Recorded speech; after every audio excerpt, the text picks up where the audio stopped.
यहाँ से करना है ना, व्हाट इज कॉलोनियल। हमने इसको इंडियन जो हिस्टोरियंस थे उन्होंने, जो इंडिया के रेफर में जो ब्रिटिश टाइम था जब ब्रिटिशर्स इंडिया पे शासन कर रहे थे, तो उसको कॉलोनियल रूल कहा था, है ना। अपनी अपनी बुक खोलो दोनों,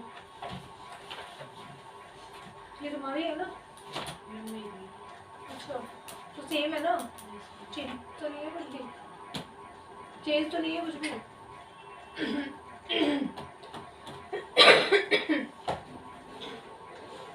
In this book you will read about the way the British came to conquer the country. इस बुक में आप उस तरीके के बारे में पढ़ोगे किस तरीके से ब्रिटिशर्स ने कंट्री पे विजय प्राप्त की, ठीक है। उस तरीके के बारे में पढ़ोगे, क्या कहा, जीते कंट्री पे एंड एस्टैब्लिश देयर रूल, और अपना शासन वहाँ पे एस्टैब्लिश किया। Subjugating local nawabs and raja, subjugate करना मतलब सब्जुगेट करना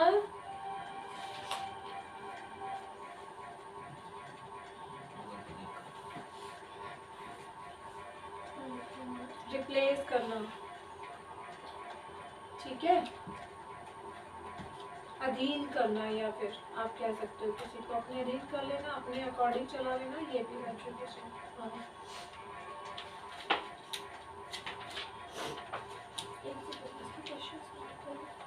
तो सारे क्वेश्चन ही कर दो, तुमने एक भी नहीं दिया ये पैटर्न वाले।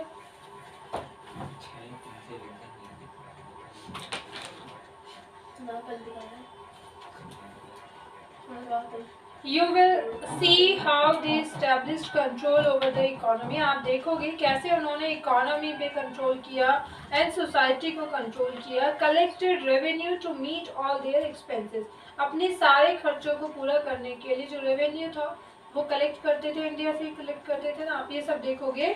Boat the goods they wanted at low prices, जो चीज़ें वो खरीदना चाहते थे वो लो प्राइसेस पे लेते थे। Produced crops they needed for export, वो फसल उगवाते थे जो उन्हें एक्सपोर्ट के लिए चाहिए। And you will understand the changes that came about as a consequences, कुछ चेंजेस आए जो कॉन्सिक्वेंसेस की फॉर्म में, जो भी चेंजेस मतलब एकदम से आए, अचानक से आए, वो भी आप देखोगे। You will also come to know about the changes British rule brought about it values and taste, British rule ने हमारे वैल्यूज, या जो हमारी वैल्यूज हैं, या जो हमारे टेस्ट हैं, या जो हमारे कस्टम्स हैं या प्रैक्टिसेस हैं, उनमें जो भी चेंज लेके आए उनके बारे में भी आप देखोगे। When the subjugation of one country by another leads to these kinds of political, economic, social and cultural changes, जब किसी कंट्री का अधीन हो जाना है दूसरी कंट्री के, तो इस तरीके के जो पॉलिटिकल है, इकोनॉमिक है, सोशल है, कल्चरल चेंजेस हैं, we refer to the process as colonization. हम इस प्रोसेस को क्या कहते हैं, colonization. You will however find that all classes and groups did not experience these changes in the same way.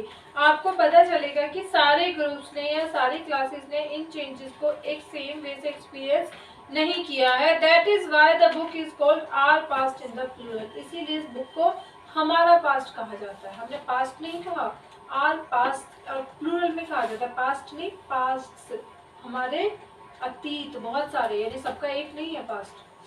How do we know? What sources do historians use in writings about the last 250 years of Indian history? हम कैसे जानेंगे कि क्या source, मतलब वो क्या, how do we know, हमें कैसे पता चलेगा। फिर हम इसके बारे में देखते हैं कि क्या सोर्सेज हिस्टोरियंस ने राइटिंग्स में यूज किए हैं 250 साल की इंडियन हिस्ट्री को लिखने में। एडमिनिस्ट्रेशन प्रोड्यूसेस रिकॉर्ड्स, देखो हमारा जो एडमिनिस्ट्रेशन होता है उसमें कुछ रिकॉर्ड्स होते हैं। मान लिया किसी ने कोई आदेश दिया, मान लिया डीएम ने कोई आदेश दिया, तो वो आदेश वो रिटन में देगा डीएम, उस आदेश को कहीं पे रखा जाएगा, लिखा जाएगा या मेल किया गया सभी ऑफिसर्स को। तो एडमिनिस्ट्रेशन ने अपना एक रिकॉर्ड बनाया कि भाई आज इस दिन छुट्टी होनी चाहिए, आज यहाँ सीएम विजिट कर रहे हैं, सपोज करो, ठीक है। तो ये एडमिनिस्ट्रेशन के रिकॉर्ड हो गए ना, उन्होंने मेंटेन किया कि भाई सबको, या फिर उन्होंने रूल्स एंड रेगुलेशंस बना दिए कि भाई 3 दिन के लिए गाजियाबाद में छुट्टी रहेगी, रूल्स एंड रेगुलेशन, सभी स्कूल्स की छुट्टी रहेगी। तो डीएम ने कहीं तो ऑर्डर दिया था ना इसको, या वो न्यूज़पेपर्स में पब्लिश हुआ, तो एडमिनिस्ट्रेशन के अपने भी रिकॉर्ड होते हैं। या फिर ऑफिसर्स लेवल पे या अंदर कैसे काम करना, कौन बंदा किस पोस्ट पे है, ये भी तो एडमिनिस्ट्रेशन का रिकॉर्ड है। कौन किस काम को देखेगा, मान लिया कि आपने चौकीदार रखा है, सपोज करो कि यूपी मतलब पुलिस ने अपने हैंड से किसी चौकीदार को रखा है, तो इसका मतलब हमें समझ में आ जाता है कि यहाँ पे जरूरत थी किसी ऑब्जर्वेशन की, यानी बंदे की, यानी कुछ ना कुछ क्राइम्स होते होंगे, इसीलिए पुलिस ने अपना पर्टिकुलर गार्ड बैठा दिया वहाँ पे। ठीक है, अब उस गार्ड का नाम अपने रिकॉर्ड में कहीं मेंशन होगा ताकि आगे कोई भी घटनाएं होंगी तो उससे पता चलेगी। तो ये होते हैं एडमिनिस्ट्रेशन रिकॉर्ड। ठीक है, the British believe that the act of writing was important. वो मानते थे कि जो लिखना है वो इम्पॉर्टेंट है, यानी अपने पास रिकॉर्ड मेंटेन करना इम्पॉर्टेंट है, वो ये मानते थे। एवरी इंस्ट्रक्शन, हर एक इंस्ट्रक्शन या कोई भी प्लान या पॉलिसी या डिसीजंस या एग्रीमेंट या investigation had to be clearly written up. इन सबको अच्छे से लिखा जाना चाहिए। जैसे मैंने अभी तुम्हें बताया, प्लान, पॉलिसी, सब कुछ इसमें मेंशन हो जाती है। Once this was done, जब ये एक बार किया गया, things could be properly studied and debated, चीजों को ठीक से पढ़ा जा सकता है और उन पे डिबेट किया जा सकता है। This conviction produced an administrative culture of memos, notings and reports। ये जो तरीका है, ये जो कन्विक्शन है, इसने एडमिनिस्ट्रेटिव कल्चर को, मतलब नोटिंग्स में हमारे जो नोट्स वगैरह, हम नोट मतलब पर्टिकुलर होता है नोट बनाना या फिर मेमोज बनाना या रिपोर्ट्स में, इस तरीके में ले आया है। ठीक है, The British also felt that all important documents and letters needed to be carefully preserved। वो ये भी मानते थे कि जो जितने भी सारे important documents हैं या letters हैं, उनको preserve करना, उनको सुरक्षित रखना भी जरूरी है, सावधानी पूर्वक preserve करना। So they set up record rooms attached to all administrative institutions। उन्होंने सारे administrative institutions के पास में record room भी बनाए थे जहाँ पे कागजों को रखा जाता था, पेपर्स को या कोई भी important notes को।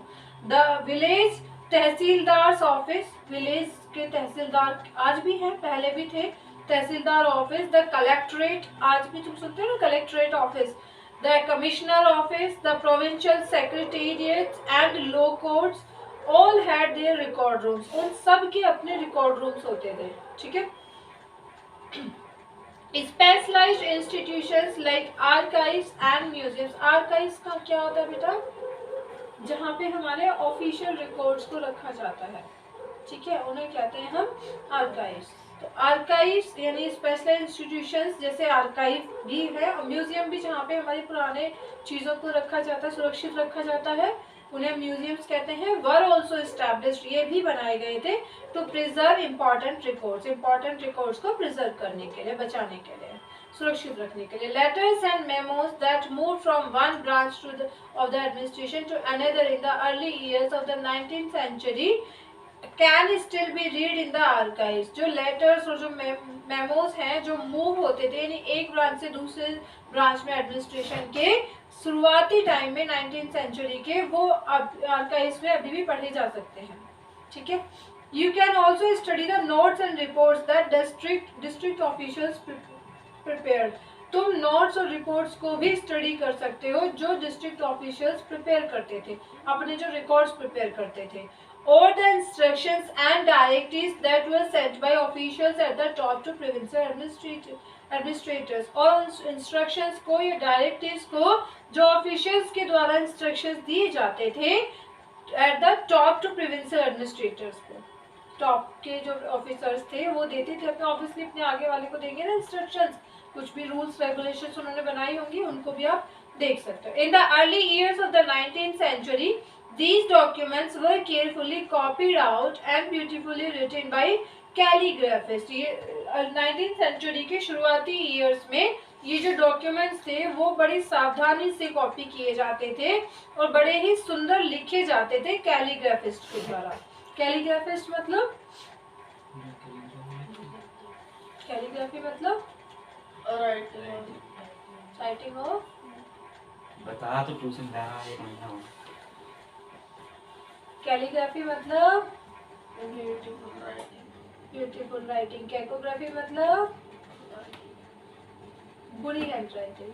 ठीक है, कैलीग्राफी सुंदर हस्तलिपि, ठीक है, beautiful hand writing,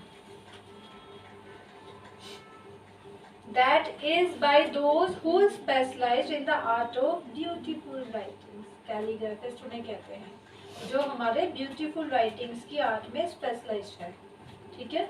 bye the middle of the 19th century, मैंने एक और वर्ड बताया था कैलीग्राफिस्ट का ऑपोजिट, क्या बताया? कैकोग्राफिस्ट, जो बुरी हैंडराइटिंग में स्पेशलाइज्ड है। ठीक है। By the middle of the 19th century, with the spread of printings, multiple copies of these records were printed as proceedings of each government department. Middle 19th century के middle में जब printings spread हुई थी, बहुत सारी copies इन records की printed की गई गवर्नमेंट डिपार्टमेंट्स के कामों के लिए, प्रोसीडिंग्स के लिए। ठीक है। ये देखो, the national archives of India, figure दिखाई गई है इसकी, केम अप इन 1920s में बना था इंडिया का national archives. When New Delhi was built, जब नई दिल्ली बना था, the National Museum and the National Archives were both located close to the Viceregal Place, palace के, वायसराय के पैलेस के पास में ही नेशनल आर्काइव भी और नेशनल म्यूजियम भी बना था। This location reflects the importance these institution had in British imagination. ये लोकेशन बताती है कि ब्रिटिश इमेजिनेशन में ये दोनों चीज़ें कितनी इम्पोर्टेंट थी। ठीक है, ये चीज़ भी मुझे इम्पोर्टेंट होती है, इसको भी पढ़ लेते हैं। हमारे किस सोर्स की, देखो इसने कहा ना हाउ टू वी नो, हमें कैसे पता चला, तो कुछ सोर्स है ना, वो सोर्स क्या है? या तो वो इंस्ट्रक्शंस हो सकते हैं, रूल्स हो सकते हैं, एडमिनिस्ट्रेटिव आर्काइव्स में कुछ लिखा हुआ मिल सकता है। तो एक सोर्स हमारा ये है जो हमें लिखा मिला है, क्या है? Reports to the home department, home department की रिपोर्ट्स है। इधर देख लो क्या था इसमें, सीधे बैठो। In 1946, the colonial government in India was trying to put down a mutiny that broke out on the ships of the Royal Indian Navy. जो 1946 में कॉलोनियल जो गवर्नमेंट है, यानी जो ब्रिटिशर्स हैं इन इंडिया में, वो कोशिश कर रहे हैं इस विद्रोह को, म्यूटिनी को खत्म करने की, जो फैला था शिप्स पे रॉयल इंडियन आर्मी की। ठीक है। Here is a sample of the kind of reports, एक तरीके की रिपोर्ट्स का यहाँ सैंपल है। The home government got from the different dockyard, जो होम गवर्नमेंट को अलग अलग डॉकयार्ड से मिला था। डॉकयार्ड क्या होता है? रखे जाते हैं। ठीक है। बॉम्बे मतलब अलग अलग डॉकयार्ड से, देखो यहाँ बॉम्बे डॉकयार्ड से मिला है। Arrangements have been made for the army to take over ships and establish Royal Navy ships. Arrangement कर दी गई हैं आर्मी को टेक ओवर करने की, कि शिप्स को, आर्मी को शिप्स टेक ओवर करने की एंड एस्टैब्लिश करने की रॉयल नेवी शिप्स को। Are remaining outside the harbour, वो हार्बर के बाहर है। हार्बर मतलब पोर्ट। ठीक है। कराची में है। 301 mutineers are under arrest, 301 mutineers को, विद्रोहियों को उन्होंने अरेस्ट कर लिया गया है। And a few more strongly suspected are to be arrested, कुछ और है जो बहुत ही ज़्यादा सस्पेक्टेड है, संदेह की स्थिति में है, उन्हें भी अरेस्ट किया जाना है। All establishments are under military guard, सारी एस्टैब्लिशमेंट मिलिट्री गार्ड के अंदर चल रही है। यहाँ विशाखापट्टनम था, ये विशाखापट्टनम की, ठीक है। The position is completely under control, सारी पोजीशन कंट्रोल में है। and no violence has occurred, कोई वायलेंस नहीं हुआ है। Military guards have been placed on ships, ships पे military guards को प्लेस कर दिया गया है। and establishments, no further trouble is expected except that a few men may refuse to work, कोई और ट्रबल एक्सपेक्ट नहीं किया जा सकता, सिर्फ इसकी कि कुछ लोग काम करने से मना कर दें। देखो headquarter India command situation report, ये home political government of India पूरा इनकी इससे रिपोर्ट है, ये होम डिपार्टमेंट से। इतना काफी है आज के लिए।